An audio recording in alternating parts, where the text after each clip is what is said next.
منقول ہے کہ حضرت امام اعظم ابو حنیفہ رحمۃ اللہ علیہ نے جب اپنے شاگرد امام ابو یوسف رحمۃ اللہ علیہ کے بارے میں یہ محسوس فرما لیا کہ رشد و ہدایت سے اللہ تعالیٰ نے ان کو نواز دیا ہے اور ان کے اخلاق اور سیرت بہترین ہیں اور وہ علم پر پوری توجہ دیتے ہیں،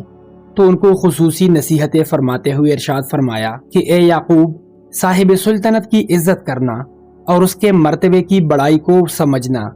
اور اس کے سامنے جھوٹ مت بولنا اور ہر وقت اور ہر حالت میں اس کے پاس مت جانا جب تک کوئی علمی ضرورت پیش نہ آئے۔ بادشاہ کے پاس جانے سے پرہیز رکھنا، کیونکہ جب تم اس کے پاس کثرت سے آنا جانا رکھو گے تو تم کو معمولی آدمی سمجھے گا اور حقیر جانے گا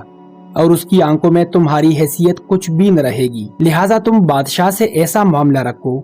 جیسے آگ سے معاملہ رکھتے ہو کہ اس سے نفع حاصل کرتے ہوئے دور رہتے ہو۔ آگ کے قریب نہ جاؤ ورنہ جل جاؤ گے اور آگ سے تم کو تکلیف پہنچے گی۔ اسی طرح سے بادشاہ کے قریب ہونے سے اذیت کا اندیشہ لازم ہے، اور وجہ اس خاص نصیحت کی یہ ہے کہ بادشاہ جو حیثیت اور مرتبہ اپنا سمجھتا ہے وہ کسی دوسرے کا نہیں سمجھتا، اور زیادہ آنے جانے سے بعض مرتبہ بے تکلفی ہو جاتی ہے اور بادشاہ کی شان کے خلاف کوئی قول یا فعل صادر ہو جائے تو وہ سزا دینے پر آمادہ ہو جاتا ہے۔ اور بادشاہ کے سامنے زیادہ نہ بولنا، کیونکہ وہ تمہاری گفتگو کی گرفت کرے گا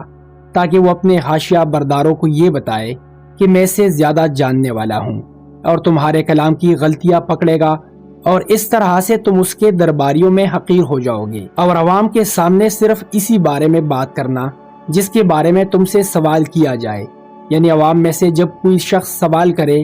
تو بقدری ضرورت شرعی جواب دے کر خاموش ہو جاؤ، اور دنیاوی معاملات اور تجارت کے بارے میں عوام کے سامنے بات مت کرنا سوائے ان امور کے جن کا علم سے تعلق ہو، تاکہ یہ نہ سمجھا جائے کہ تم کو مال سے محبت ہے اور اس کی رغبت ہے۔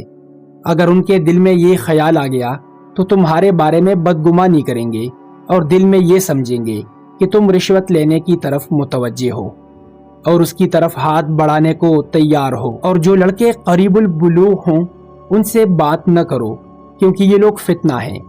ہاں، چھوٹے بچوں سے بات کرنے اور ان کے سروں پر ہاتھ پھیرنے میں کوئی مذائقہ نہیں، اور عوام میں جو بوڑھے لوگ ہیں ان کے ساتھ راستے کے درمیان مت چلنا، کیونکہ اگر ان کو اپنے آگے کرو گے تو اس سے تمہارے علم کی حیثیت گرے گی، اور اگر ان کو پیچھے کرو گے تو اس سے تمہاری حیثیت گرے گی، کیونکہ بوڑھوں کی عزت نہ کرنا ارشادات نبوی صلی اللہ علیہ وسلم کے خلاف ہے۔ حضور صلی اللہ علیہ وسلم کا فرمان ہے کہ جو شخص ہمارے بڑوں کی عزت نہ کرے اور ہمارے چھوٹوں پر رحم نہ کرے وہ ہم میں سے نہیں ہے۔ اور راستوں میں جو سبیلیں لگی ہوں ان سے اور جو لوگ پانی پلاتے پھرتے ہیں ان کے ہاتھوں سے پانی مت پینا، کیونکہ سبیلوں پر ہر طرح کے لوگ موجود ہوتے ہیں، اہل علم کی کوئی حیثیت نہیں سمجھتے، اور جو لوگ پانی پلاتے پھرتے ہیں وہ بھی سبھی کو ایک ہی لکڑی سے ہانکتے ہیں۔ عالم غیر عالم میں کوئی فرق نہیں کرتے۔ دیباج کے کپڑے اور زیور اور ریشم کی انواع اقسام استعمال نہ کرنا، کیونکہ ان کا استعمال تجھ کو تکبر میں ڈال دے گا۔ اور جہاں تک ممکن ہو ایسی عورت سے نکاح مت کرنا جس کا پہلے کوئی شوہر رہا ہو، یا جس کا باپ یا ماں موجود ہو، یا اس کے پہلے شوہر سے کوئی بیٹا بیٹی ہو۔ ہاں، اگر یہ ہو سکتا ہو کہ اس کے اقربا میں سے اس کے پاس تمہارے علاوہ کوئی داخل نہ ہو تو اسے نکاح کرنے میں چندہ مذائقہ نہیں۔ اس کا مطلب قطع رحمی کرنا نہیں، بلکہ مطلب یہ ہے کہ ان لوگوں کا کثرت سے آنا جانا نہ ہونا چاہیے۔ اور یہی وجہ اس ہدایت کی یہ ہے کہ عورت جب پیسے والی ہوتی ہے اور اس کا باپ اس کے پاس آتا جاتا ہے تو یہ دعویٰ کرتا ہے کہ جو کچھ مال اس کے پاس ہے وہ میرا ہے، اس کو بطور رعایت دیا ہوا ہے۔ جب وہ ایسا کہے گا تو کشیدگی پیدا ہوگی اور زندگی کا لطف ختم ہو جائے گا۔